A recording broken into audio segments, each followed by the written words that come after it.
Vamos agora, quero apresentar, eu estou ansioso por essa palestra, uma das que eu mais queria ouvir. Ele é um cara que traz uma mensagem, eu diria até uma carga de conhecimento desde a infância, porque ele é nada mais, nada menos filho do Lair Ribeiro, e eu quero que vocês recebam ele com uma salva de palmas. Galera, vamos acordar. O Olímpio está até dormindo, olha lá. Ó. Acordou! Frederico Porto, um abraço, venha. Muito obrigado. Bem, boa tarde. Todo mundo já passou o período do almoço, né? O desafio foi do palestrante anterior, não é isso? Para acordar todo mundo. Vamos lá. Muito obrigado pela oportunidade. Obrigado, Daniel, o Icaro. Daniel diretamente da Sala da Justiça, né? Então, muito bem. Nós vamos falar sobre neurogestão, cérebro e mente no trabalho. Além de psiquiatra e nutrólogo, uma grande parte da minha vida eu dediquei ao mundo corporativo. Eu costumo dizer que se eu não fosse ser médico, eu seria um executivo. Eu tenho uma paixão muito grande. Metade dos meus livros são de negócios. Então, sou professor na Fundação Dom Cabral, que é a melhor escola de negócios da América Latina. Falo, né, de neurociência e saúde para executivos. E isso é um assunto que me interessa muito, fazer essa ponte. E é isso que nós vamos conversar e vou apresentar para vocês um modelo pouco conhecido, mas que explica muito dos problemas que vocês têm no dia a dia.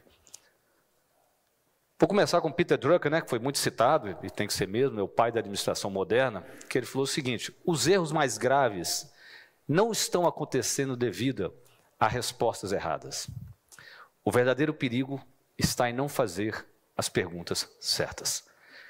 Esse é o problema, porque quando você faz a pergunta certa, na verdade o problema muda completamente. Então a capacidade de fazer a pergunta certa é algo diferente da inteligência, tá certo? E todos nós, então, quando a gente se encontra num ambiente como esse, devemos fazer um exercício de entender a pergunta que a gente está fazendo e qual outras perguntas que nós estamos deixando de fazer.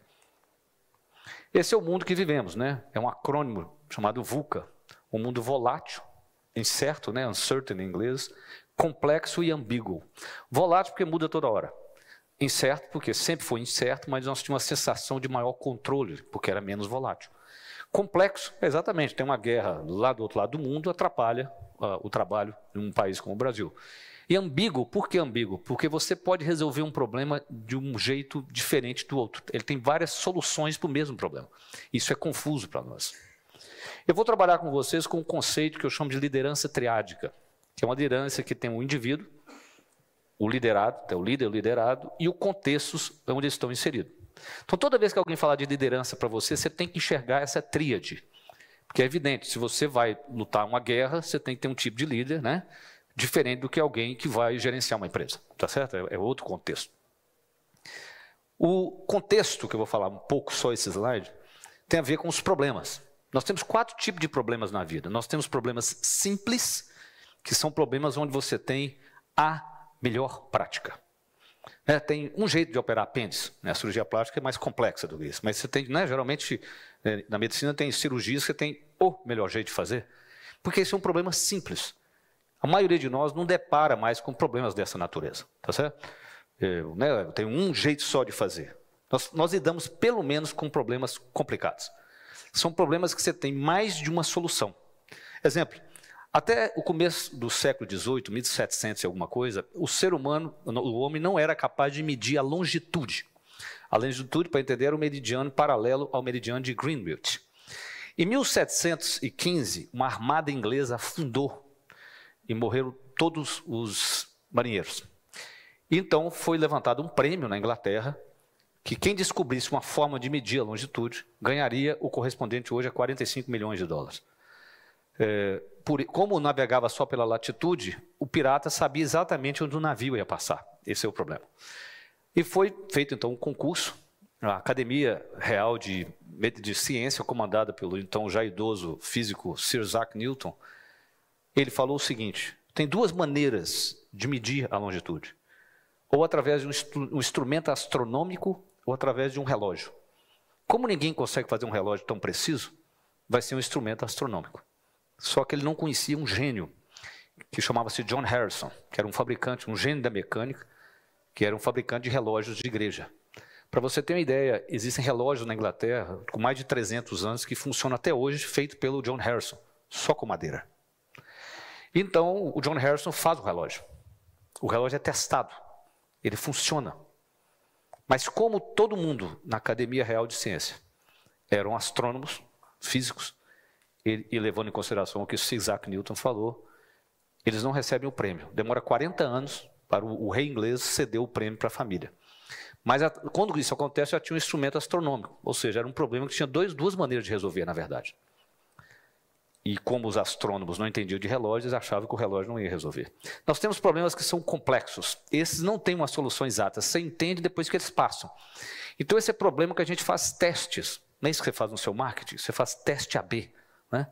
Você nem sabe por que aquele post funcionou, um e o outro não. Aí você testa.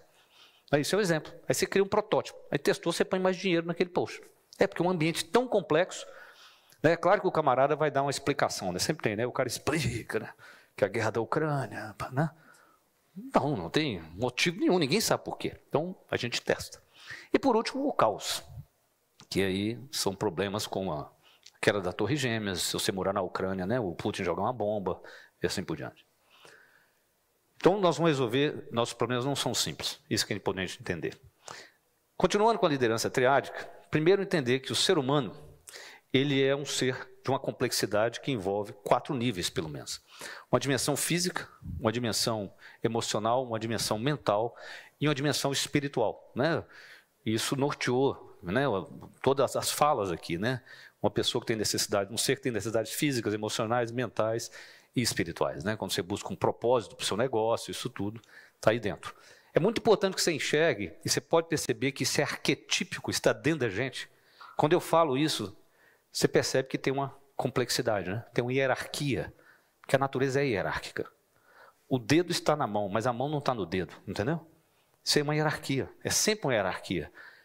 Por isso que você não tem como adentrar o mundo, lidar com o mundo sem uma hierarquia dos seus valores. Um dos problemas da nossa era é que tudo ficou relativo. Tudo é relativo. Como tudo é relativo, quando a pessoa vai lidar com a vida, ela não sabe como fazer escolhas.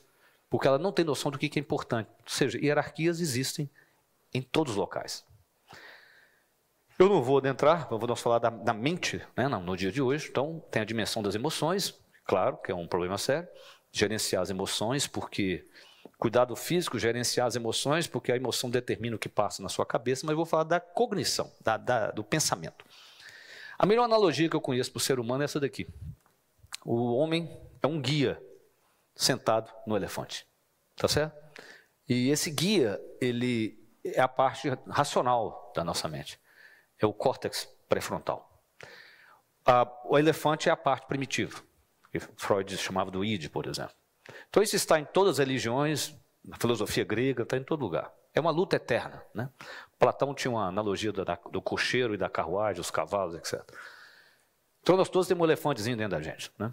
E é uma guerra insana, porque o guia tem 400 mil anos de existência. O elefante tem 600 milhões de anos. Então, quando ele quer comer um bolo de chocolate, é melhor você não comprar. Porque ele vai comer, entendeu? Aquela história assim, não, eu só vou comer um pedacinho, guarda na geladeira. Quando você assusta, o bolo foi comido e você agora sabe quem comeu foi o elefante. O paciente chega para o médico pergunta, você bebe? Ele fala, eu não bebo não, doutor. Mas depois do primeiro gole, aparece um camarada, nossa, ele bebe demais. Então esse cara é o elefante. Esse é o nosso grande elefante. Vou falar do córtex pré-frontal. Nessa conversa vai ser as nossas funções executivas superiores. Isso ali. Muito bem. O cérebro pode assimilar 11 milhões de bits de informação por segundo. Toda a luz que está aqui, todos os sons, está tudo entrando no seu cérebro. Nós só conseguimos ter consciência de 40 bits desses 11 milhões. Então, o palco da consciência ele é muito pequeno, perfeito? E, por exemplo, quando você multitarefa na vida, que é um grande problema atualmente, você cansa demais o cérebro porque você está usando os 40 bits que você tem. Porque a gente não multitarefa, a gente muda de tarefa. Então você começa. E esses 40 bits, para ele ser acionado, como arrancar uma bicicleta na 10ª marcha. Você para, arranca. A 10ª marcha é boa depois que pega a velocidade. Então, cada vez que você para e arranca, você vai cansando o seu córtex e você vai diminuindo, na verdade, o seu poder cortical, do que eu vou mostrar aqui para vocês. A capacidade de trabalho de qualquer um de nós é determinada por 4 fatores. Determinado, primeiro, pelo comprometimento com os valores da sua empresa. Né? Cada empresa tem a cara do seu fundador. Você pode ir, você vai no Walmart, é a cara do Sam Walton. A Apple deve ser a cara do Steve Jobs. Não é isso? A Natura é a cara dos fundadores. Então, a cultura é transmitida pelo fundador. Ela parece com ele. Então, o seu funcionário tem que estar comprometido. Por exemplo, o indivíduo pode ser muito bem sucedido na Ambev, quando vai para a Natura, ele não consegue trabalhar. A Natura tem decisões que tem que passar por comitês. E ele veio de uma empresa onde o gerente decidia e acabou. Isso é um exemplo, não está que está certo ou errado. Você tem habilidades e conhecimento. Se você é um cirurgião plástico, você tem que saber operar. Se você é um neurocirurgião, você tem que saber neurocirurgia. Se você é um psiquiatra, você tem que saber psiquiatria. Se você é um gestor, você tem que saber gestão. Não é isso? Isso tudo é treinável, né? Grande parte das vezes. Você tem que ter equilíbrio emocional, você não pode ser doido, você tem que ser capaz de trabalhar em equipe. Né? A pessoa tem que saber partilhar, trocar informação. Mas tem uma coisa, isso tudo aí é treinável. Isso aí tudo vocês conhecem. Mas existe um fator que você sabe intuitivamente, mas que nunca te deram um nome. Como é que eu sei que você sabe? Quando você vai promover alguém, você fala assim, é comprometido? Tem os conhecimentos para ocupar o cargo? Tem. É equilibrado emocionalmente? Também. Aí alguém fala assim, mas falta uma maturidade. O que é isso? É o próximo. É a complexidade da cognição. É onde o processador dessa pessoa está. Jean Piaget foi um psicólogo que estudou o desenvolvimento infantil. Ele descobriu 4 estágios pelos quais as crianças passavam dos 6 aos 14 anos de idade. Né? Sensório motor, concreto operacional e operacional formal. Uma criança com 6 anos de idade, ela não consegue entender o que é volume. Piaget pegava 2 copos d'água, com igual quantidade de água, e aqui do lado tinha um cilindro de vidro comprido.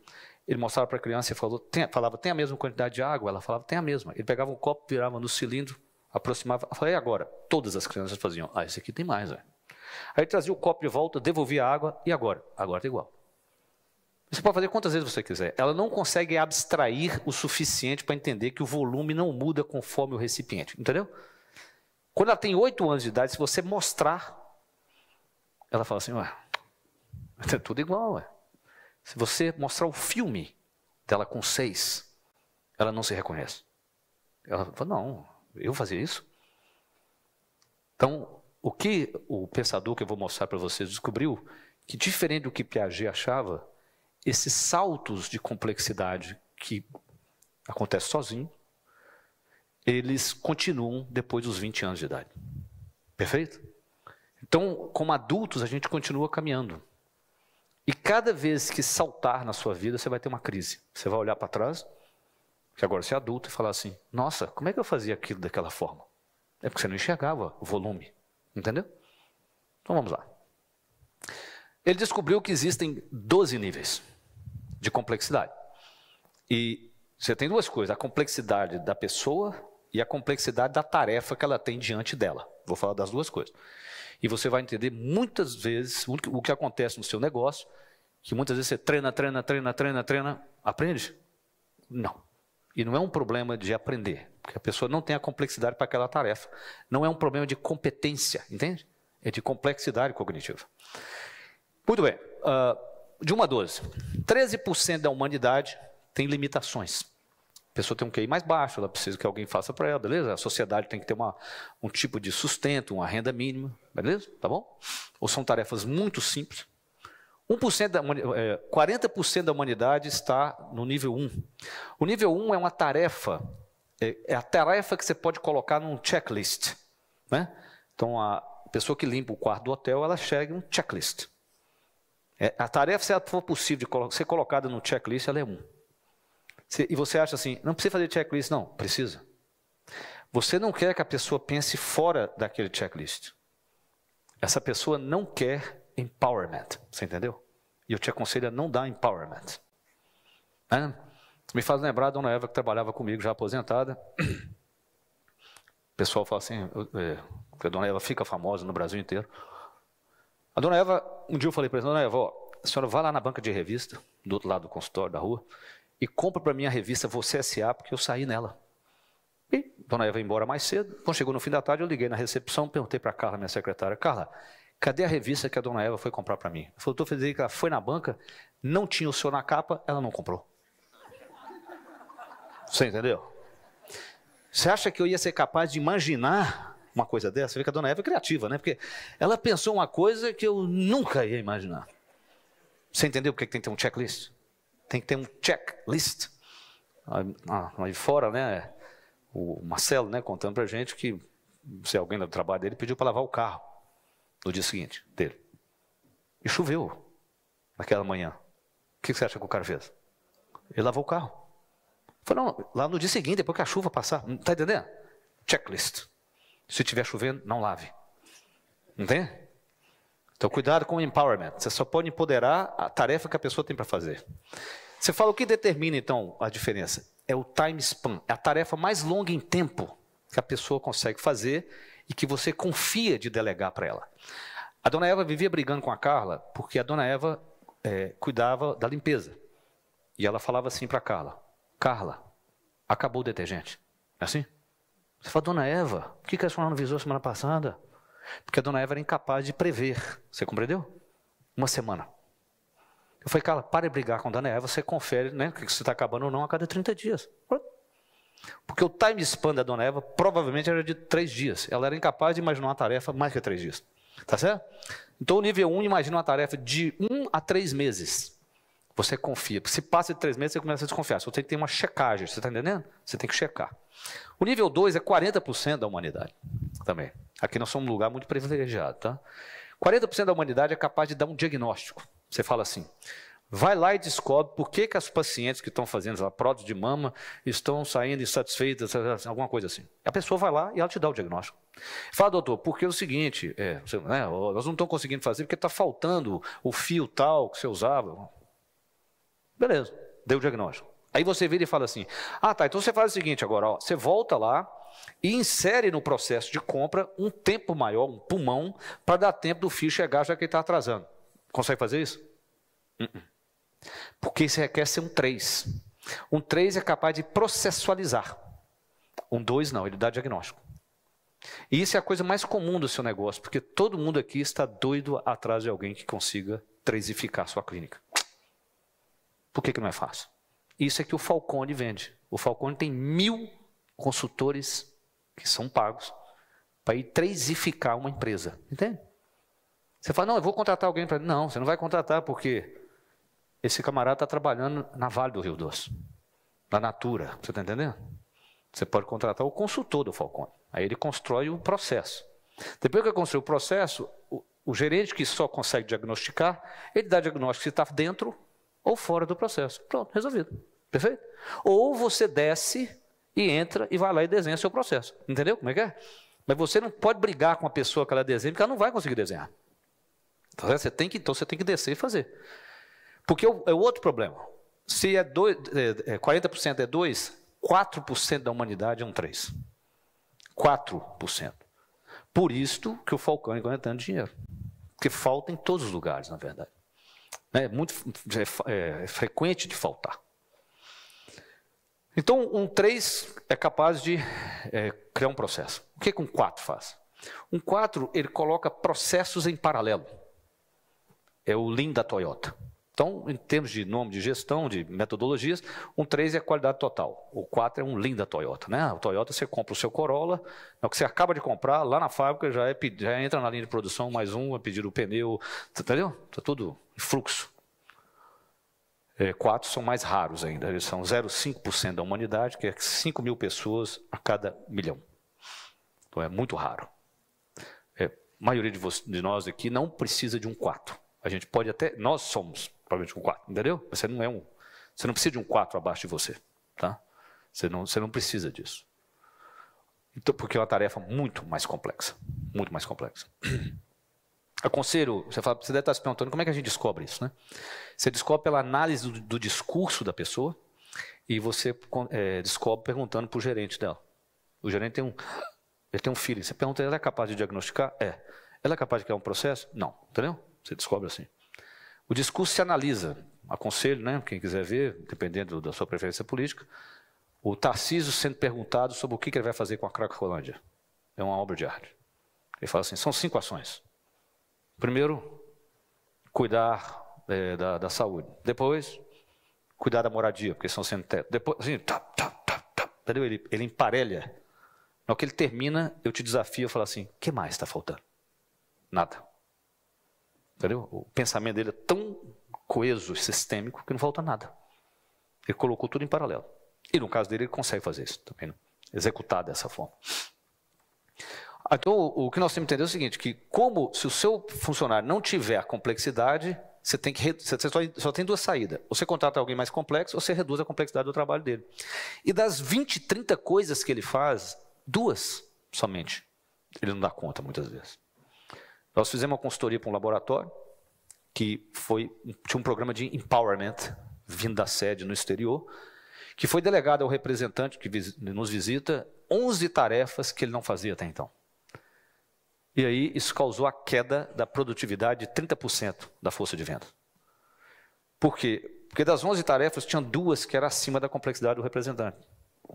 Então, a única coisa que teve que fazer foi devolver essas 2 para o gerente.